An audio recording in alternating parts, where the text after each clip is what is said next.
এখন নতুন করে অপপ্রচার চালানো হচ্ছে যে বর্তমান অন্তর্বর্তী সরকার নাকি নির্বাচিত জনপ্রতিনিধিদের কাছে দায়িত্ব হস্তান্তর করবে না। এটা সম্পূর্ণ ভিত্তিহীন ও পরিকল্পিত অপপ্রচার, যার একমাত্র উদ্দেশ্য হল আমাদের গণতান্ত্রিক উত্তরণে বিঘ্ন সৃষ্টি করা। আপনারা নিশ্চিত থাকুন, নির্বাচনে বিজয়ী জনপ্রতিনিধিদের কাছে দ্রুততম সময়ে ক্ষমতা হস্তান্তর করে অন্তর্বর্তীকালীন সরকার তার দায়িত্ব সমাপ্ত করবে। প্রিয় দেশবাসী, আমরা একটি ঐতিহাসিক নির্বাচন থেকে মাত্র কয়েক ঘন্টা দূরে। 24-এর গণঅভ্যুত্থান আমাদের এই সুযোগ এনে দিয়েছে। যখন আমরা ভেবেছিলাম আরেকটি প্রহসনের নির্বাচনের জন্য আমাদেরকে অপেক্ষা করতে হবে আরও 5 বছর, তখনই আমাদের সন্তানরা হুঙ্কার দিয়ে ভেঙে ফেলেছে গোলামের জিঞ্জির। সহস্রাধিক প্রাণের বিনিময়ে আজকের এই দিনটি আমরা পেয়েছি। অভ্যুত্থানের দিনগুলো এখনও আমাদের স্মৃতিতে টাটকা। দেয়ালের লিখনগুলো এখনও সারা দেশের দেয়ালে দেয়ালে জলজল করছে।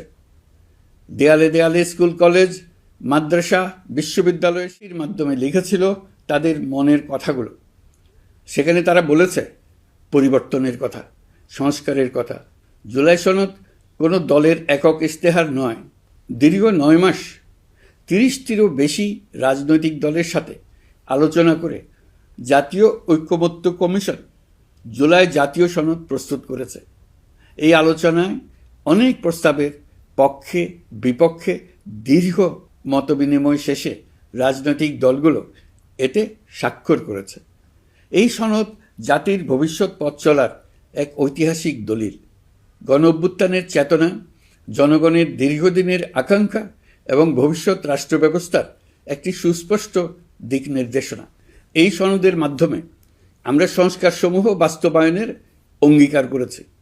তবে রাজনৈতিক স্থিতিশীলতা, বিশ্বাসযোগ্য ও অংশগ্রহণমূলক নির্বাচন, শাসন ব্যবস্থায় জবাবদিহিতা, অর্থনৈতিক পুনর্গঠন এবং সমাজে সম অধিকার নিশ্চিতকরণ, এসবের সফল বাস্তবায়ন এককভাবে রাষ্ট্রযন্ত্রের মাধ্যমে সম্ভব নয়।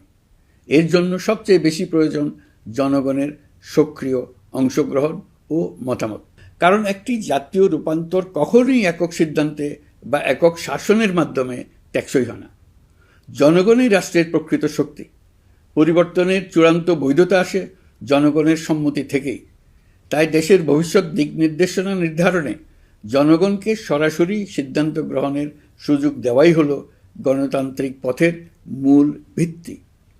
এই লক্ষ্যেই আমরা গণভোটের আয়োজন করেছি, যাতে দেশের ভবিষ্যৎ সংস্কার দিশা নির্ধারণে জনগণ সরাসরি নিজেদের মত প্রকাশ করতে পারেন।